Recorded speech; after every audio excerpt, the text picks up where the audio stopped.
One, 2, 3, 4, 5, 6 feet. Yeah.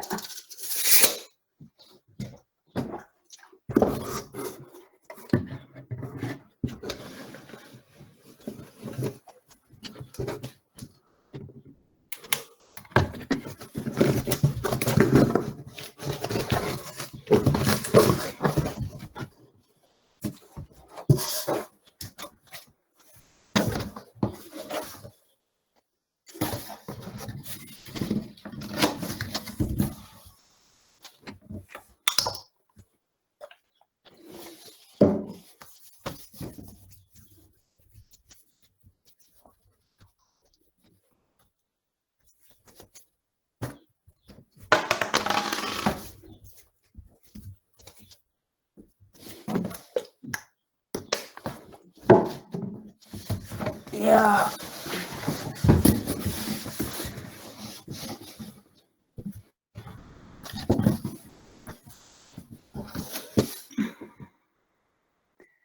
Still in the lockdown, everybody.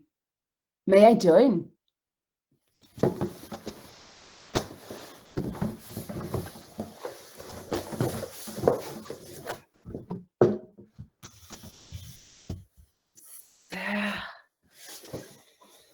So good morning, everyone. I'm wishing you a very cordial welcome. I'm really excited for today and for the next hour ahead in front of us. It's my very, very first time to do a webinar. I'm Daniela from Switzerland, not from Brazil, how some rumors came. And here it's early morning, 6:30 or 6:45, something like that. And I'm excited to speak to all of you about something I'm actually meeting every day in my life. I'm a theater pedagogue, as was said in the introduction, and I'm also mother of 2 little children, and my daily life in my work, as well as at home, is actually playing. And when I was asked by Sadishwaran to give a webinar about theater pedagogy, I was thinking, what could be interesting for you in this very special time? You're still in the lockdown. I guess most of you are just at home. You're somehow locked into your home also. You don't have much chance to go out and interact with others. You don't have much chance to see arts or get any theater performance. So what will stay of theater in this Corona lockdown time, actually?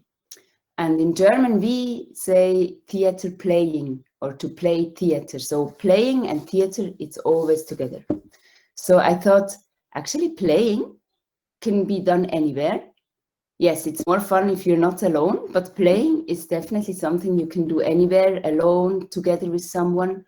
And your partner doesn't need to be an expert or a well-known theater person, because playing, any one of us can do. So I would like to give this hour on the mystery and the secret of playing.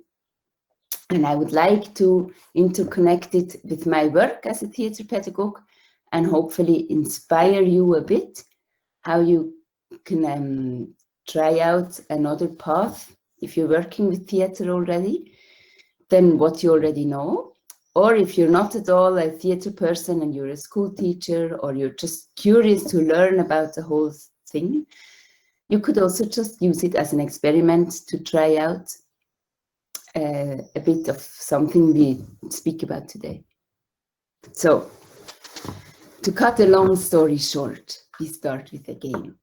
So playing, first of all, it's difficult to define what it is actually. It's something we all know. It's something we all experienced. and yet it's very individual and it's hard to get into a theory. In Germany and in Switzerland, where I live, people are fascinated with researching and then making a theory of everything. And for playing, it didn't really work.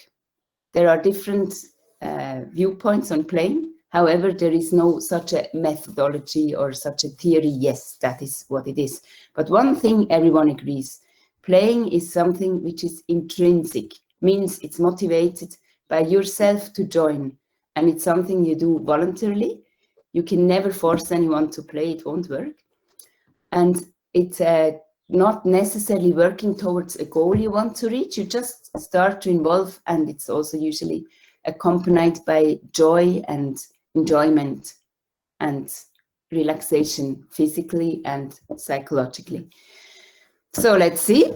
The first game I propose to you, anyone can join. If you can switch on the video option, it's funny for me because then I can see the ones who want to join. But if you don't want to join the game, not a problem. You can also just watch. In theater, we always need an audience. It's the same importance like the actors. So don't worry. The game is called Thumbs Up. And I thought in Corona time, this is a nice game. Thumbs up, it can only get better in our world. So let me get rid of my box first.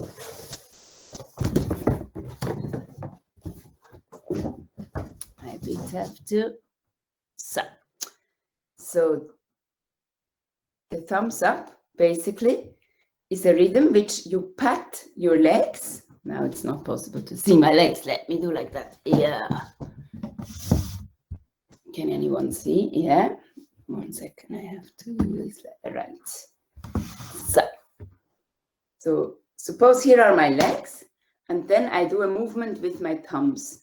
So any direction. Important thing is they have to look both thumbs into the same direction or into the opposite. So that is the game. So alone it's not very funny. So you have to play it with a partner. Now I thought how to do this in a Google meeting. So you can try to play it with me on the screen. And I encourage you to play it at home with somebody who is there with you in the lockdown. I don't know anyone is at home alone. That is a more hard time to be totally alone. Then keep it in mind and play it with the first person you meet in real. So you got it with the rhythm. There is not really any rules which directions of the thumbs are allowed or not. Just important is they somehow look into the similar direction.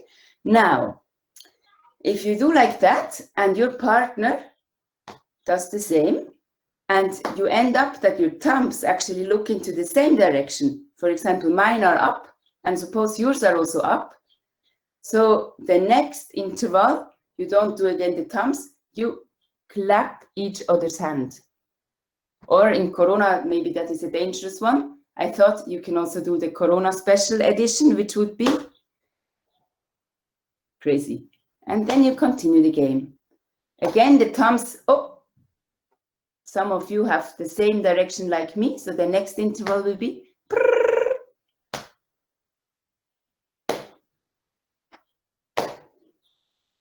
so again, someone did same like me, like that and like that.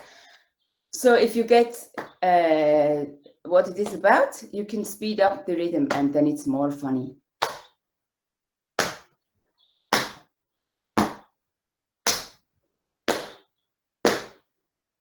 And of course, if you don't want to do the special edition and just clap the hands, that is also more cool.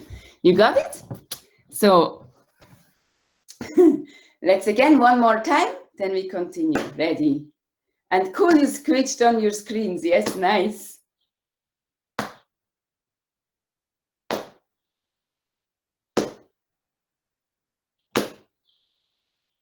I hope you understood, and try out today with someone in your household. I hope some of you live with someone. Otherwise, try out with your neighbor. It will also work through the balcony or through windows. Yeah, right. So that's the game. So I hope now you're ready for the session. Let's do one more. I thought it's beautiful. We never usually speak with a screen. Maybe in these times a bit more, but usually we speak with someone face to face. In theater, it's nearly impossible to do theater through a screen. It becomes actually another medium, which is film. So you take your screen, whether it's computer or the mobile phone, and you try to switch on the video option of yourself so you can see yourself in the screen. You got what I mean? Like I can press on my picture, then my picture is covering the full screen. Try that option and warm up your face. And well, if you're inside, you can do that with your hands. Otherwise, you leave the hands on and warm up the face like that. And when it's warmed up, you try to make any emotion as an expression in your face. You may also use your full body. It's no need only in the face, but enjoy the mirror in your hand or in front of you, the screen, what it will show you actually what you're trying to do. So in theater, usually we never look into a mirror whilst performing or whilst playing. So now it's the opposite, like in front of a film, like film acting, we see what we are doing, right? So ready, the first emotion you may try out now. I will count from 10 to 0, and when I'm at 0, you're in a freezed image, whatever emotion it is. Ready? So I'll count 10, 9, 8, 7, 6, 5, 4, 3, 2, 1, freeze!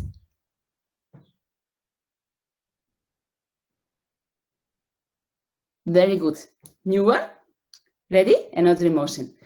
10, 9, 8, 7, 6, 5, 4, 3, 2, 1, freeze!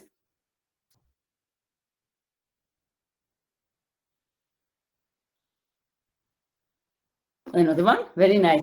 And in between, you may also a bit try out with your face.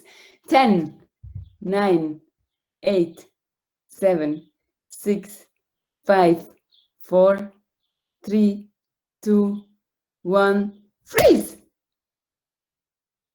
You're beautiful. It's fantastic. So now you enjoy the screen.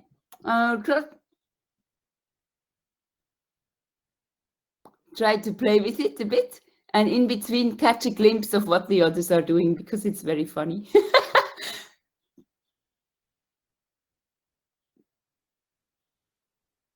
So now I give you a word, and you try to make any expression with your face, with your body, which just comes to you as a first idea when you hear the word. So I thought, which word could be cool or funny? You have been in the lockdown for a long time already, I think much longer than we here in Switzerland. So when I say that boring word lockdown, what comes to your mind? Try to show it with your face, your body. Ready?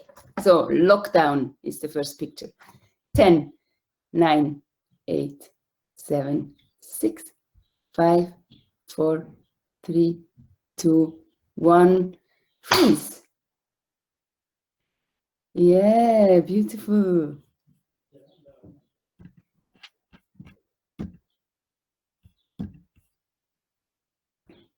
Very nice. Okay, new image. So maybe in this time, it was also a time to wish or dream, and that is the next word. Dream or wish. I wish, I dream. 10, 9, 8, 7, 6, 5, 4, 3, 2, 1, freeze. Yeah. So last one, we make a space. Space can be a space in the real space where you are, can be an imaginary space. I wish I was. Ready? Space. Space or place. 10, 9, 8, 7, 6, 5, 4, 3, 2, 1, go. Yeah. Well, it's fantastic. It's cool. I've never been connected with 116 people, all showing, looking or showing in space. Thanks a lot. So that's the game. Now we are ready. You can play this game also at home if you want or try out. I yesterday tried out with my family members, and it's something I'm going to go more into. It's there is many ways to play. So now we just played out of nothing with our imagination and with a game which had quite a clear rule. But one can also use other ways into playing. The ones of you who work with children or even have children at home, you know very well what children often take, especially when they're small. It's material, and they take any material and they start to find out the possibilities.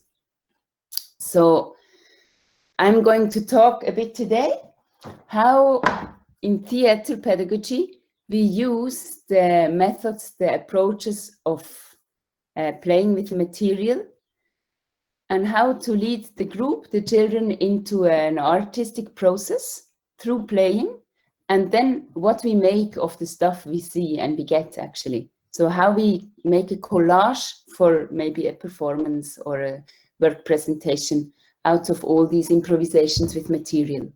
That's what I would like to talk about today. So for the material, I chose to make an example with boxes. And let's see, that will work. The presentation.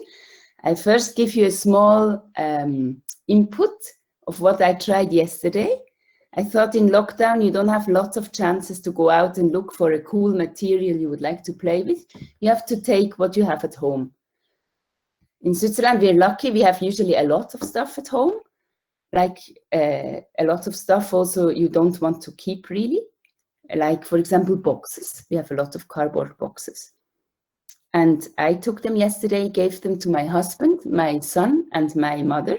We all live in the same house. And just give them the boxes and the sellotape and said, see what you do with the material and what the material is doing with you. And that came out. So let me see, I can share my screen. One moment. This I have to put away. Yes, so we make that a bit bigger. And right, there we go.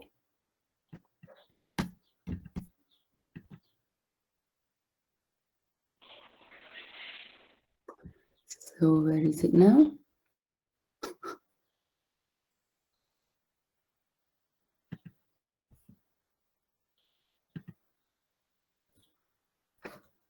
Can you see it? Yeah.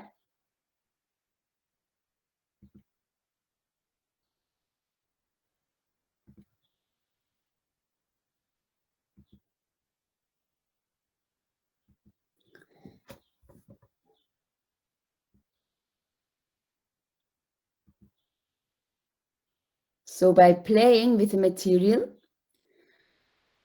you can observe all different forms of play. You can observe the functional play, which is researching what material is it and what possibilities I get through the material. So little babies do that, no? They take whatever object they find, they take it into their mouth, they feel it, they grab it, they touch it. You can also observe the functional play and the constructional game or the constructional play. For example, here, my husband's constructing something. You can also observe here also construction play going on. You can observe the as if play or illusional play. So we take the box and we turn it into something else. It's actually only a box, but in their game it became a boat. And you can also see role play. Here my mother is fixing a curtain and they use that window to look out of the window and go in. So all these different forms of playing are observed when you interact with the material. There is one more important form of playing, which I'm not going to talk about much today. That is the fixed rule game. So the game we played with the thumbs up, or also with making the emotions for a clap, that is a rule game. It has a clear rule, it has a clear structure. One can do it right or wrong in such a way. In theater, these games are very cool to use as an introduction to warm up and so on. But if you play with the material, you a bit step out of that very fixed rule. It needs a frame. It sometimes needs certain rules, but not too many. Otherwise, you cut maybe the flow of your participants, right? That is what I wanted to show to you. And one more thing, where it is, let me see. Here it is, yes. So we dive into a small excursion on play and playing. This is a PowerPoint I a bit modified. I had this PowerPoint 2 years ago in India, in Delhi, and I hope not all of you already saw it. I a little bit modified it. It was originally for something else. But yeah, it's about art of playing and how that is interconnected to theater pedagogy.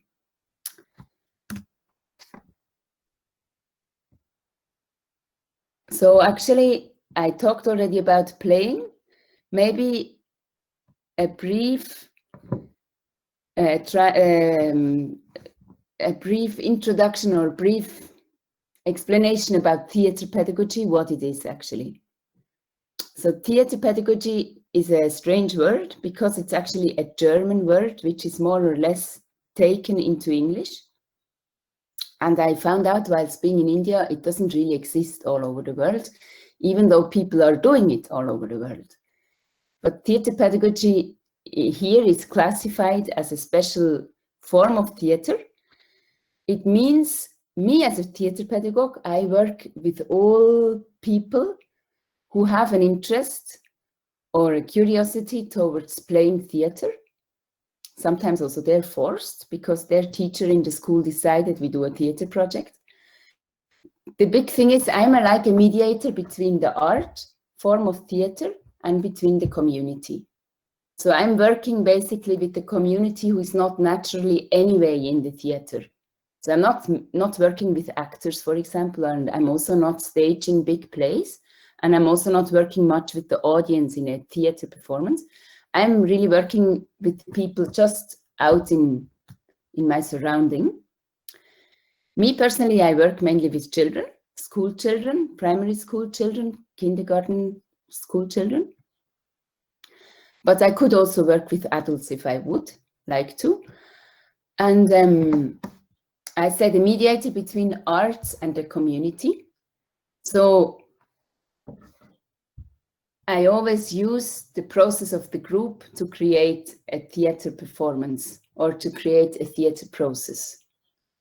Now, that sounds very strange, but what I mean or what I'd like to say is I'm not coming with my idea, I'd like to do Hamlet, so I have these actors, so how I could do Hamlet with these actors, let's try out.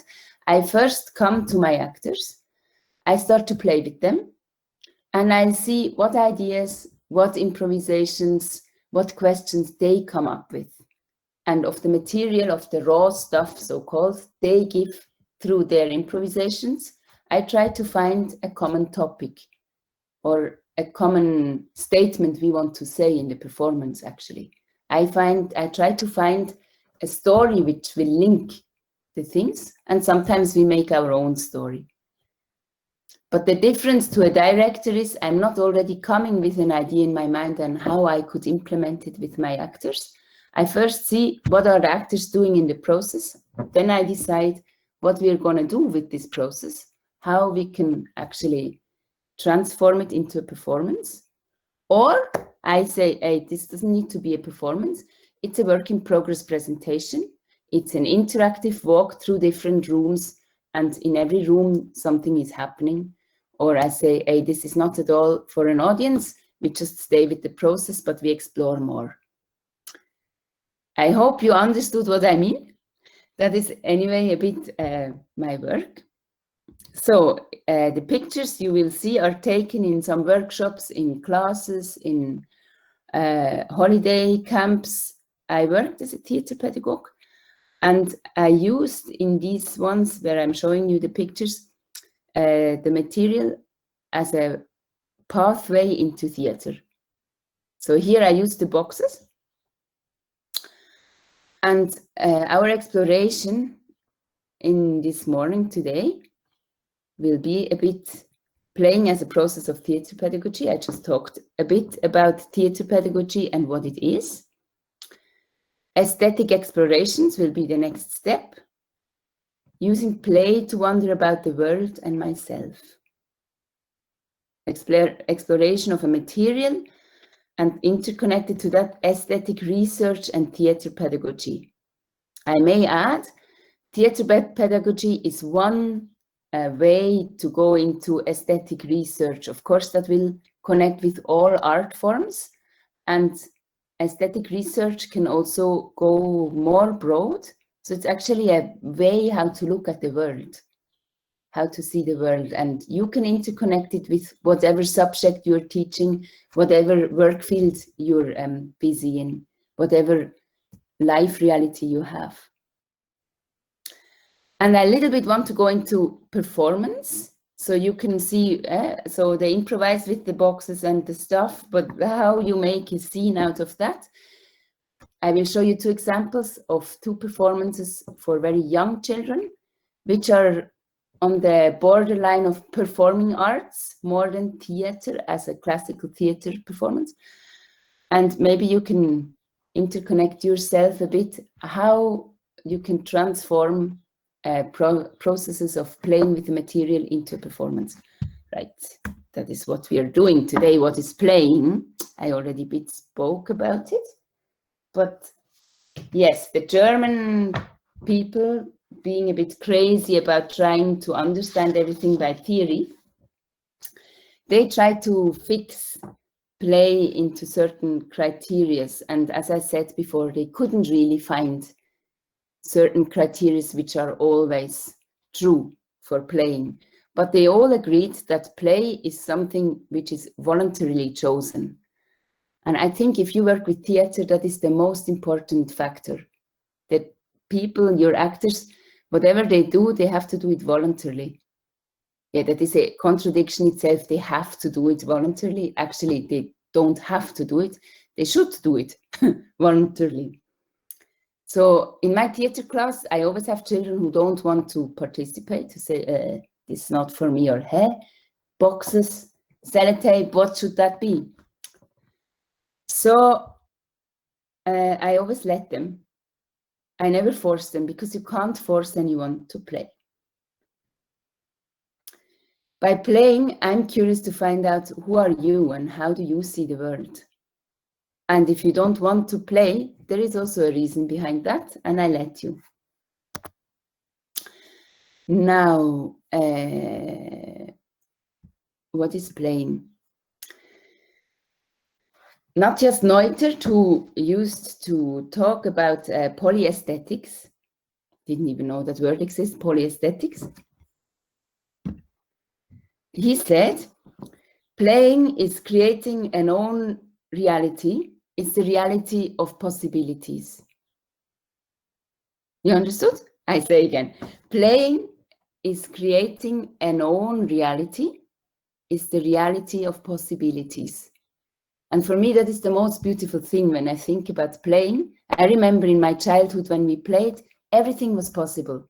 There was no right and wrong. Nobody said, hey, no, you can't play that, it won't work. No, in playing, everything is possible. And if something is not possible, you change it, and then it will be possible. And for theater, I feel it's the same. If you're in a theater process, it's important that your participants, first of all, can feel free, that they open up and there is no boundaries. Even if you see their improvisation and you as a leader think, oh, how we will make ever a play out of that, don't put that filter already in the beginning. Let them first feel free and play. That also means you see sometimes a lot of stuff which is maybe for you as an observer not so much interesting. You see a lot of stuff which is heartbreaking.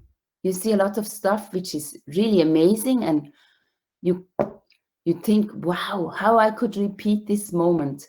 You see a lot of intimacy, and you see a lot of house, to see how the raindrops touch the earth. Did you see how the raindrops fell into the puddles in the floor and made the little circles? Maybe you remember how the rain smelled, especially when it's mingling with the red earth, with the red sand. How is the smell of fresh, wet earth and fresh rain? Maybe you remember how the world smelled afterwards around you. And maybe you remember even how it felt, because you walked in the rain and you could feel the cool raindrops on your skin. And maybe some of you were brave enough to stick out your tongue and even taste the raindrop.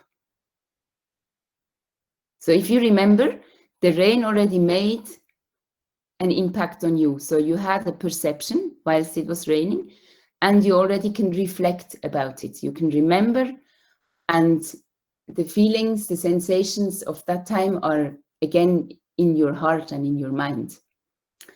So suppose that was a strong experience, you probably feel to somehow express it.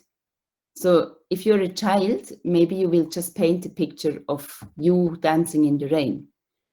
Or if you do a theater improvisation, it could be you suddenly connect with this memory and you enact it in an improvisation. Or it could be you say, hey, we do the sounds of the raindrops.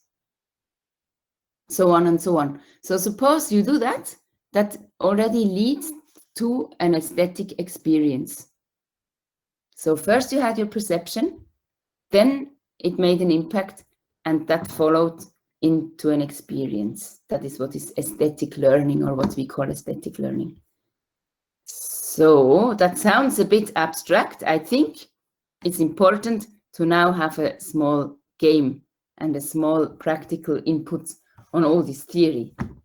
I don't know, maybe you feel heavy. It's also very difficult to explain all this stuff in English. I usually even struggle in my mother tongue.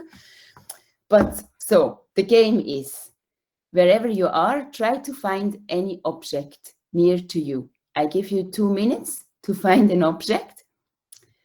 It can be a material, it can be also a very concrete object. And try to play with it in any way. Everything is allowed, everything is possible, only the object, if it's a very valuable one, shouldn't break. Apart from that, whatever possibility you find, try out to find the possibilities of your object. My question is, what you can do with the object? What is the object doing with you? Right, ready? You have 3 minutes for this, and I will call you with a bell. That means please everyone come again back to the screen. You can also put down the phone if it's in your hand. If you're on the computer, you just put down the earphones. Oh no, then you can't hear me. No, you leave the earphones, but you try whatever possibility you have. And again, if you don't feel to play, just stay connected. Okay? So I have to give a bit of electricity to my computer. And I get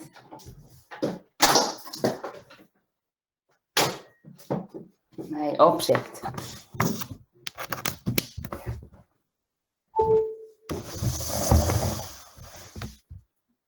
My object is here, can you see? So that is the box. So I let you find out possibilities with an object. Maybe you can also think of an object you have. And I'll get the bell. And in 2 minutes, we're back in the session. So please find any object around you. Okay? Right.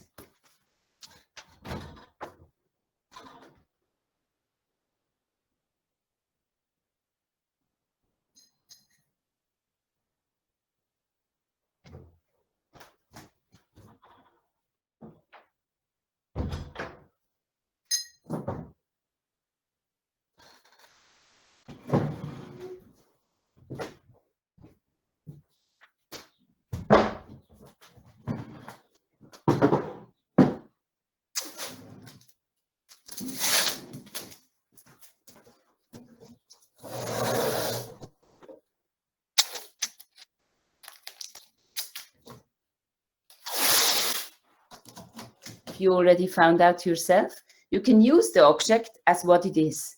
So, for example, a toothbrush is a toothbrush. I'll brush my teeth in different forms, right? A box is a box. I can open it, I can close it, I can go in, I can go out, so on and so on. You can also start to estrange the object.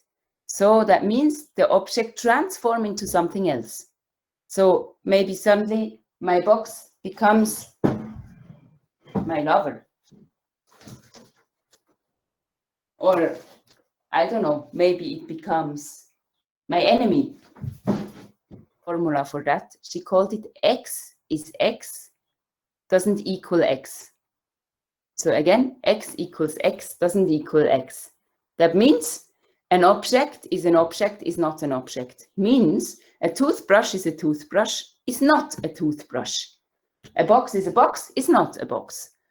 And that is basically what we are trying to find out. So when it's not a box, what is it then? So all is possible. There are children, they just use the box as a box. They use it as a house, they construct with it, but it stays a box. But there are also children who make it into something else.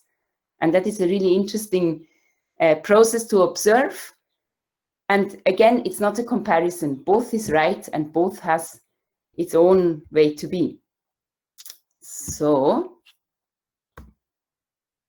as a leader of a group, as a teacher, as a theater person, as a parent, as an adult person playing with children, if you're curious to observe artistic processes, it's in your hands to create a space for possibilities. So you somehow think what frame you can give to the children, to your friends, to the group you're working with, to your students, that they can find out their own creativity, that they start to play, and yet it's not just a chaotic nonsense in that way, because in art there is no nonsense actually. Well, sometimes, honestly speaking, it is chaotic, but so what? Like if it's really bad, you just take the bell. Okay, everybody, that session is over. You gather them and you give a new input. So most teachers I work with, I also sometimes do teacher training, they worry, like you cannot just give a lot of material and sellotape and say, find out the next half hour your own ideas and just let them free. They will go crazy. So I say, so what? Like if they go crazy, what's the problem? You can always take them again together, go out of the room, leave the space, a bit calm them down and say, okay, now let's see what happened. And then you enter the room again with a new energy and in another role. For example, you say, let's go into the room and see what happened in the last half hour, see the chaos.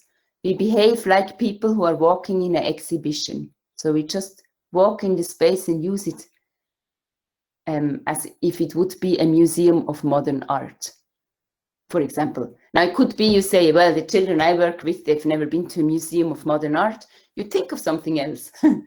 But you know what I mean? Sometimes that is very easy to take the children out of the chaotic chaos just through another game or through another interaction. But yes, of course, it's not so easy. You may experiment with it. I try to encourage you, just try out wherever you work, how you can find spaces for possibilities of aesthetic research. It means your participants, your students, your children you work with, but also yourself, have to leave the comfort zone and jump into where the magic happens. That went a bit too fast. I'll go back to the comfort zone. Yeah. Now, please stay on.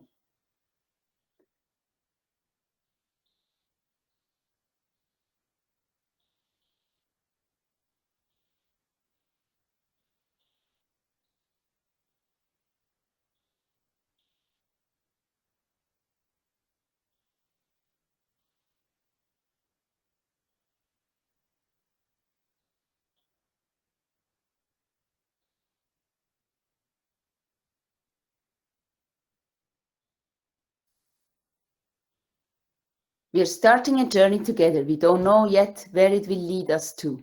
Therefore, I call our journey an expedition. Actually, I would already call it an exploration, since expedition, I found out, is in English not really what it is in German. But expedition, exploration, experiment. All the three can go. There might be adventures, surprises, dangers, and serendipity. We might discover something unknown or rediscover something well-known. We will meet many questions and a lot of new experiences on our way. Remember, there is no right or wrong. I'm curious what you will find out. Good luck and enjoy discovering and researching.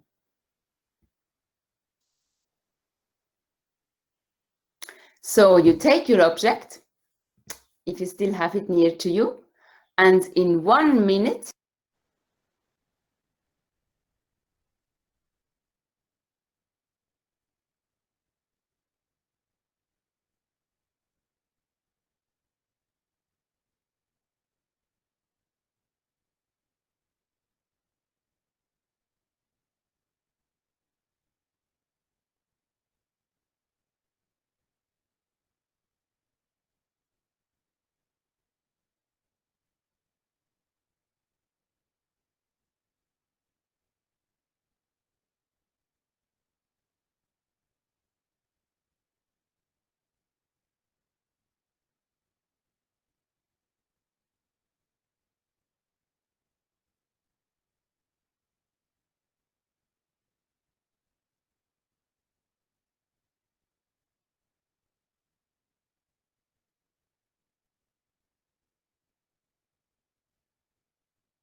okay, there we go. Sorry, I lost you. That's also part of the game. So you take any object and try to make a pose in front of the screen with the object, if you feel to.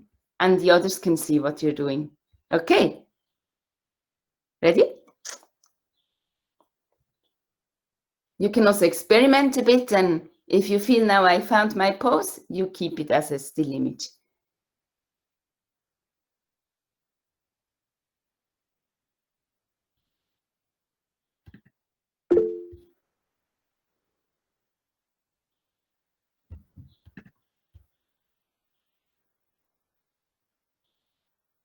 Oh, beautiful.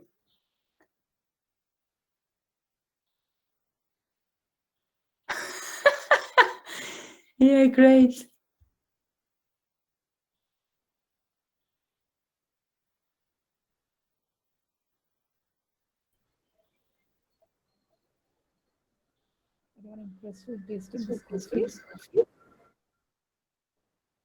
Nice.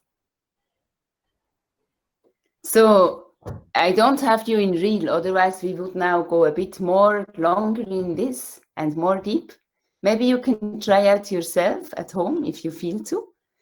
You can also see maybe someone in your house wants to play with you along. When we did that yesterday with the boxes, it was cool because suddenly I realized my husband and my mother, so his mother-in-law and Bardi, my husband, they actually never play together usually.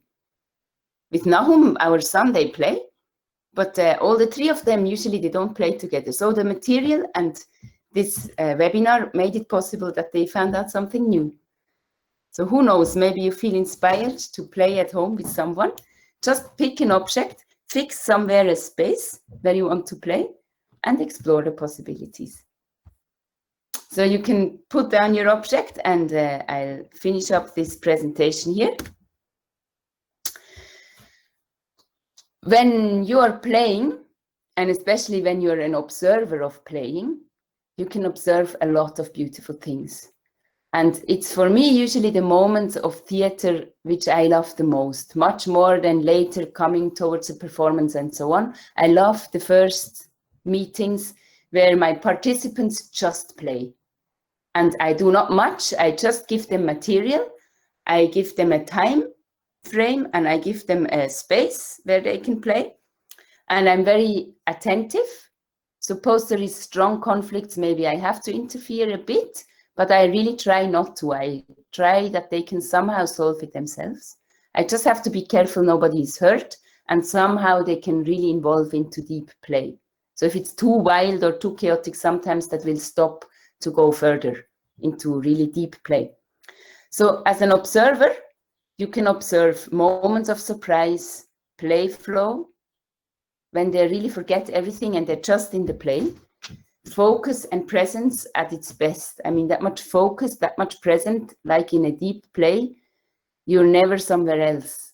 Like small children, even they forget they have to go to the toilet when they're really playing deeply. But you as an observer can also reflect ideas, questions, themes of your peer group. And it's a great inspiration for performative moments. So you just have to give space and time for serendipity. I don't know serendipity, you know what it is. I, for a long time, didn't really know what it is. It's hard to explain. I try, and maybe you find a better definition. So serendipity for me, it means finding, like luckily finding something by looking for something else, actually. So,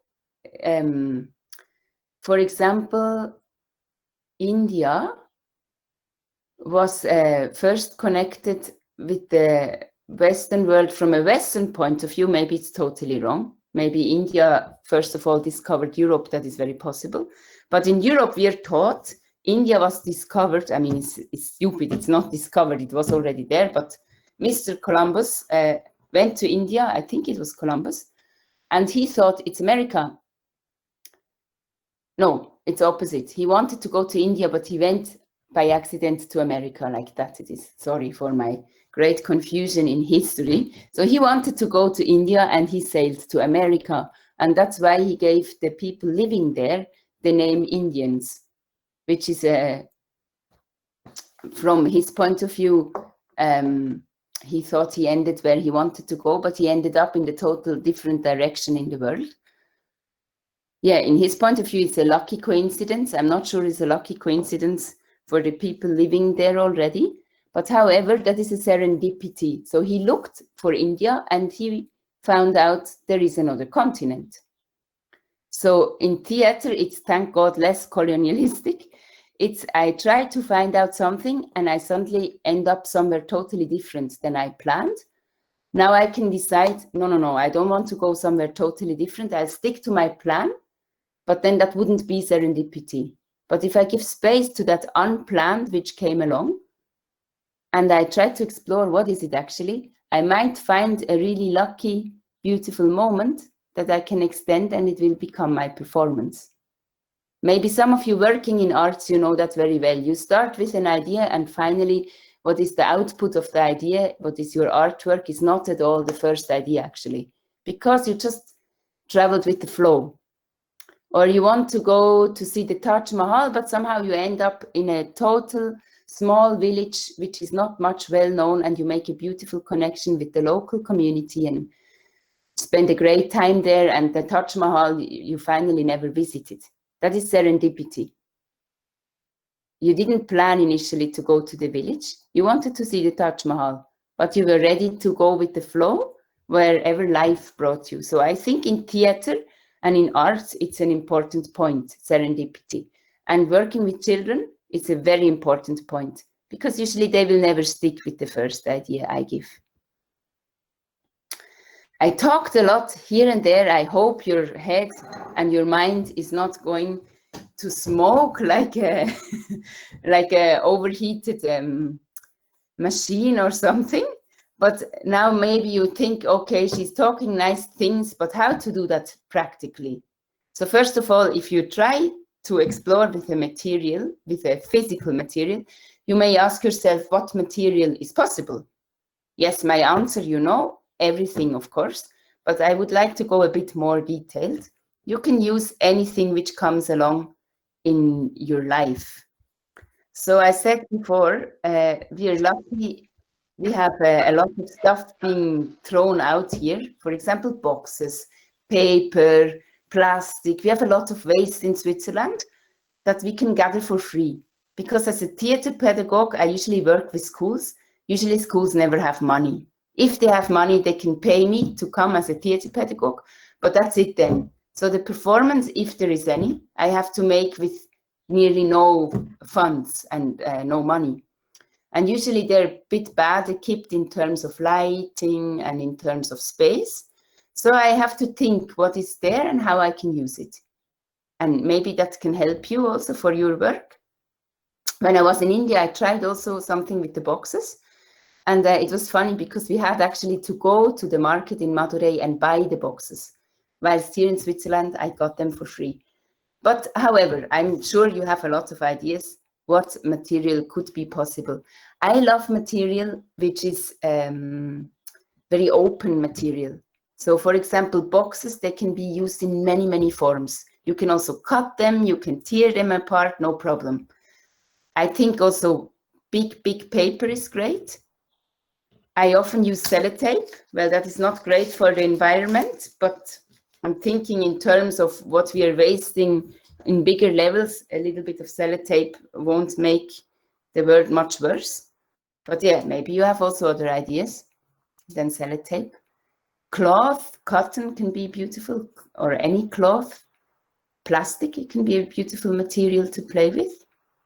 But also chairs, daily life objects, any waste, natural materials like leaf, earth, water, sand. If you work with natural material, it's a question of the space. Like here we have a lot of winter season. So to work with earth or water and then it's winter and it's inside, for example, that's very unpractical. In India, I think it could be fantastic to work with water. If you have a lot, that is not a point. Yeah, so any material basically coming along, and I would like to give you a little bit inspiration. Now I think the PowerPoint, I saw more than you. So let's see from where you, hopefully. Here we took books, and they were old books which were thrown out in the waste. And we just told the children, forget how you usually handle a book. With these books, you can do whatever you want. And their creativity was great. So you see the book turns into something else. They start to construct with the book. They explore the possibilities of the book. By using a material, you also often get a very beautiful aesthetics in terms of symbolism in theater. Theater always works with symbols, no? Because the theater space itself is abstract. It's usually just empty space. And if you want to do any real activity there, you somehow have to translate it into a symbol. It's not like a film where I can actually film a bed and someone will go to the bed. Yeah, I can do that in the stage. I put a real bed and someone will lie in the bed and sleep. But I think this is a more abstract and more aesthetic form than just a realistic theater scene. So here you see the paper. This is actually waste paper. It's an unprinted newspaper produced in a huge paper factory nearby where I live. And they're going to throw it out because it's the edges, the ends of the paper rolls, which cannot enter the newspaper printing machines. So we decided to ask the factory whether we can have them for free before they throw them out. And the children love the big usage of paper. Also here in Switzerland, usually they never get to use that much material. Like they always have to a bit carefully use it. So they enjoy it. They could go vast. And with the improvised scenes or with the improvised play moments, I later made a collage and connected it with a well-known fairy tale. It's the fairy tale of Snow White, which is a fairy tale about dreams and wishes. And we used scenes and moments I observed in the free play with the paper, and I combined it with the story. And so for the audience, I think it was interesting because everyone knows that fairy tale. So if you just classically replay it, it's a bit boring because everyone knows, oh, yeah, now this will come, now that will happen. So to see it in the form of playing with the material, I think it became interesting, and it's like a new way to tell the fairy tale.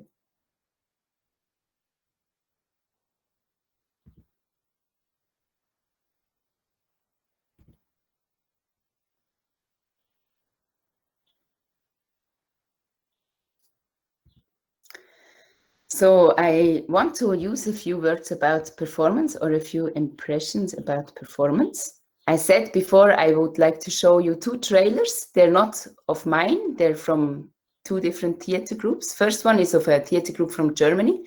They're working for many years already for a very young audience. So they stage plays for children from 2 years onwards.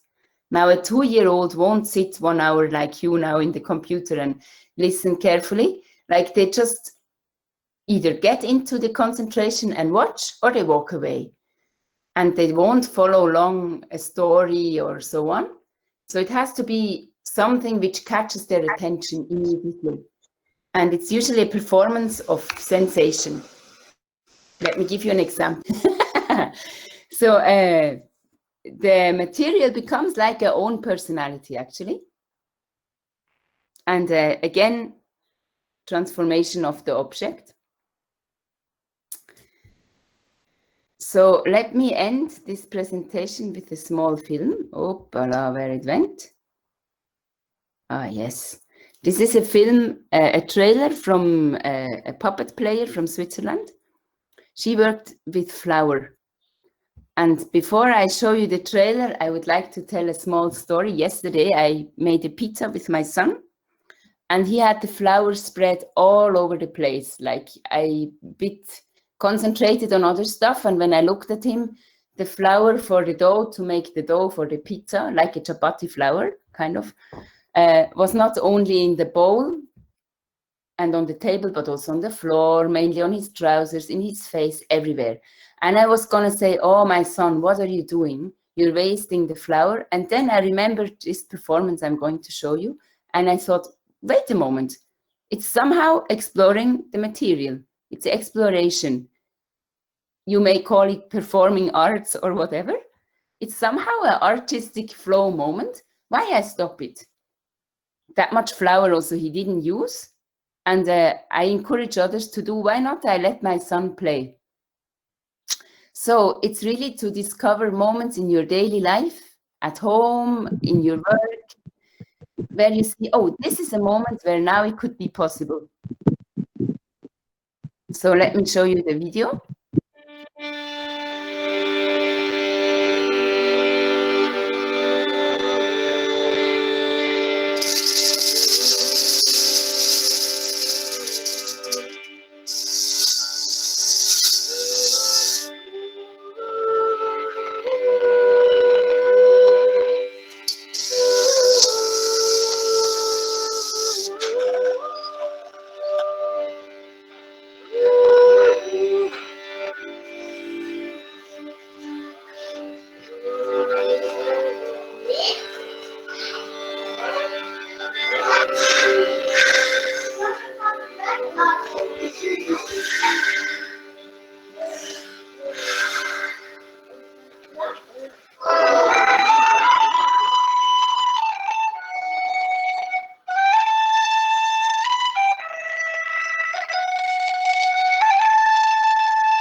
So yes, I think that is my session. Let's see the time. Woohoo! I don't know. I even maybe went long. So Rambanandri, thank you everyone for being here. I don't know if we have time for answering and questions and answering. Thank you, ma'am. It was a wonderful session. We have two questions if you can answer. Yeah. So Abhinay is asking, what do you think about the mindful usage of space in theatre? How is it connected to play flow method of theatre where they explore every space they get to? Does it lead to wise usage of space? Nice. Does it lead to wise usage of space, right? Yes. Yeah. Well, I think you mentioned a lot of things in your questions, a very nice and complex question. I would say from my heart, yes. Yes, it definitely leads to wise usage of space. But I also feel sometimes you have to guide the group you're working with towards that, because it depends how they're used to play. So I always observe, for example, children. I work with children a lot, and they always play police and thief games. Whatever material I give them, whatever improvisation task I give them, whatever question I ask them, it always ends up one is running around like a thief, one is running after like a policeman, and they're not at all aware, where are they? What is the space? Is the space big? Is the space small? Where are the others in space? What else is happening in space? So I thought a lot of time, why is always that police thief game? And yeah, in playing, if you give very free settings of play, one thing is that, first of all, the children will replay the impressions, the reality they experience, and you will see a lot of replaying television stuff or internet stuff or PC game stuff. We call that in German, one has to play yourself, like you have to play yourself empty. You have to empty out. So usually I let them first really free. Even if I see, oh, they're not at all using the space wisely, I let them. But if I feel, okay, now they're not reaching any further, they're just staying in their play set, I change it. I say, okay, police and thief we saw, what else? Or I try to give a task which will not encourage police and thief, but find a new possibility. Also, sometimes what I do is I go with them to different spaces, and I say, I pick a space in the place which you like a lot. Now find a place in the space you really don't like at all. Now try to find any interesting corner, any interesting detail. And now see what in the space you chose, what story, what idea, what inspiration comes from the space. So I create an awareness for them. And I think by this guidance, they automatically learn to be aware of the space and where they are, and they start to use it wisely. But yes, it's a nice question, because also sometimes the space itself is giving a lot of limitation. And I always love limitations in theater because they challenge. Yeah. Thank you, ma'am. We have one more question from another drama teacher. He is also a drama teacher in his school. I am also working as a theater teacher for kindergarten children. Some school need dramatize the subject. Some schools need to make plays at anniversaries. Each school differs according to its needs. How can a theater instructor face this with an equal mindset? What is the role of the play coach in fulfilling both the needs of the school and the joy of the children? Oh, it's a super beautiful question. Thank you for this question. That is my daily life challenge also. And I think it's a really hard one, because to make a performance, there is certain aesthetic criteria, certain criteria of dramaturgy, that it's interesting for the audience, that they will not get bored, that they see something which will keep their attention. And it's a lot about also presence and acting skills, actually. And if you work with young children, for example, KG children, like 5 to 7 years old or even younger, they won't have an acting skill. They're not, they play and they're super expert in playing, but they're not actors, right? So that is a huge gap to what I talked about.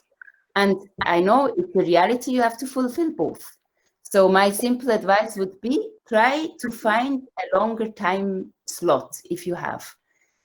Usually where I work, we have to create in very short time a process of full exploring everything. And then in the end, you also need the presentation, right? So that gives a lot of pressure on me because from the beginning, I have to think, how can I make this somehow into a presentation? So my first realization, if you have a very short time, take a story. So at least you don't need to create your own story. Take a story, but don't tell the children first the story and see who could play what. But look for moments of playing in the story. Try to find settings of playing and let them play. Or take a material and try to enact the story following the creative inspiration with the material. Like I showed you the paper and the fairy tale. Remember that moment? We had the fairy tale of Snow White. It's a very well-known fairy tale in Switzerland. And the paper that was abstract. So my school teacher said the paper, how we make a performance just with the paper, we can't imagine. So they took the story, which they could somehow imagine. I brought the paper. So try to find like a deal between the two very different poles. And I think time is a big helper. If you have a longer time, start with the material, start with the free play. Don't think about the performance. Give them maybe 3-4 times where they can really go deep in the play. Then make somehow a cut and then think about the performance. And for the performance, you may take something you already have or you already know, but try to take moments of the free play and enrich it into the performance. I hope that will somehow give an idea how I sometimes do. So whatever I observe in the free play, my favorite moment, I write down somewhere or I record it. And later, when we have even a very given structured play, which already exists, I try to see where is there a space for this moment? Where could I fit in? Where could I make a collage with the free flow moment and the given play? But yeah, to take a given play as a backup is always a help because at least you don't need to think of a strong dramaturgy or like that. I hope it helped your question. Invitation. Thank you. Yeah, I'm really, really honored you all came. I'm sorry, I'm struggling still with the media. I realized I'm not good with giving online webinars. I hope one day we'll meet in real. It's possible. So Corona will go over. But any more questions or the session is over? No more questions, I guess. That's it. Thank you. So I have more homework for all of you. If you feel to, try out anything which is an inspiration for you now after this hour and a half. Sorry, I have a question. Sorry. Yes. See, you mentioned mind, body, soul. I want to know what exactly you mean soul in theater perspective. In spiritual, we know. Also, there is, but in theater perspective, what does it mean when you say soul? Yes, so I mean, that is not a theory, that is really my own opinion, okay? So I mean soul is for me connected with the intuition and with the, how can I say, with that part in yourself, which is not directed by the mind. For example, if I have an idea, I don't know where the idea comes from, very quickly the mind will jump in and check, is it a good idea or not? Will I do it or not? Am I brave enough to tell the others, no, they won't like it, right? So in theater, that mind is useful, but in that moment, the mind is actually like a policeman controlling my idea. So in that way, I make a separation. We need the mind to think sometimes, how our ideas will now come into a performance, how I make a dramaturgy of this, there the mind is useful. But by controlling our ideas coming from somewhere, the mind is not useful. So that's how I make a difference between soul and mind. But it's a nice question. I ask the children, what do you think where ideas actually come from? And we couldn't find the space. Some said they come from the head, some said they come from the stomach. I don't know. But that is what I mean with soul. Soul, I mean your own self, but not the own self reflecting on yourself, but the own self which is spontaneously coming with anything. That is for me the soul. The energy which makes you alive. Yeah. Thank you, Daniela, for this wonderful session.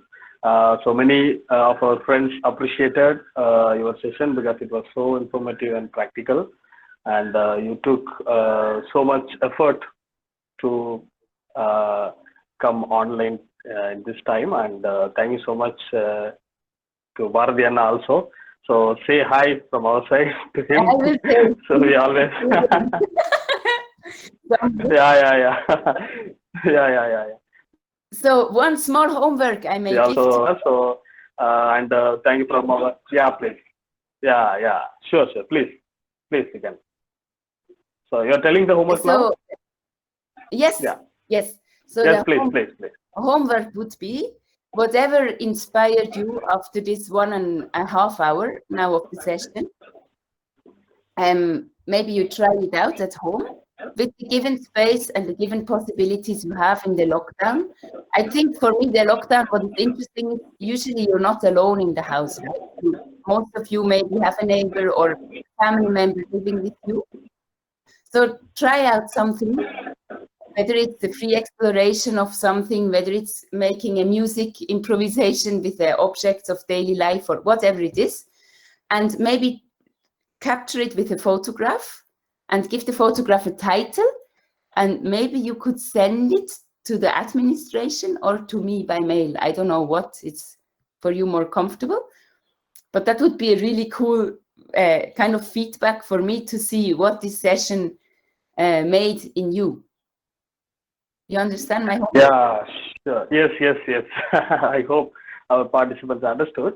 So please, we will get your mail ID and we will put in our group. We have a group in WhatsApp. So all the participants are part of it. So we will put your mail ID, so they will directly send to you, or they will send us. So we will forward to you. So yes. Thank you for this work. Yeah. So formally we say thanks from our Kaleidoscope Theatre Movement and 5W Theatre Group and Kumaraguru College Theatre Group.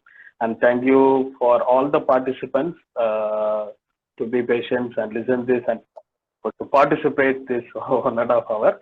So we will meet next session tomorrow at 10 o'clock with a different title and different personality.